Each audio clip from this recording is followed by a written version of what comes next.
अन्नी पई है। अन्नी पई, अन्नी पई है। एक दिन में मैं अभी, आप अंदाज़ा करें जो इस वक्त कराची में गर्मी है, मैं एक दिन में 4 शूटिंग मैंने की है। अच्छा, नहीं ये बाप की बातें सुन के वो एक ऐड लगता होता था वसीम अकरम का कि वो आधा घंटा दौड़ता रहता है, बाद में आखिर में कोई उनसे पूछता कि आप थकते नहीं है, वो आगे से कहते हैं मैं सिगरेट नहीं पीता। तो आपने ये जो इतनी शूटिंग्स कर रही हैं, ड्रामे फिल्में, आप सिगरेट नहीं पीता? नहीं वैसे तंग नहीं पड़ते कभी? मैं सिगरेट पीता हूँ ना, मैं कुछ और पीता हूँ।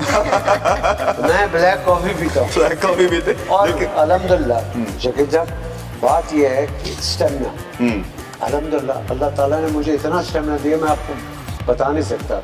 जैसे लंदन या मैं दुबई आया हूँ, डेली 5-10 किलोमीटर में इजीली चलता हूँ। और ये गलतफहमी मैं दूर करना चाहूंगा लोगों की, ये समझते हैं कि जो बड़े एक्टर्स हैं, एक्ट्रेसेस हैं, ये बड़े आराम से आके बैठते हैं, नखरे मारते हैं। और मुझे पता है कि एक फिल्म में कितनी एफर्ट लगती है, फिर स्केड्यूल्स, आप ट्रैवल कर रहे हैं, ये सब कैसे हैंडल करते हैं आप? अब ये मेरा मतलब, ये लोग तो ये समझते हैं कि ये फूलों की सेज है, ऐसे ही, और मगर ये कांटों की सेज है जिस पे हम बैठते हैं, उठते हैं और सोते हैं।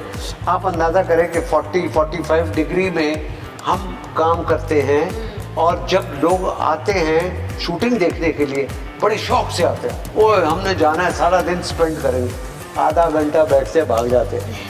वो कहते हैं भाई खुदा का ये आप लोगों का काम।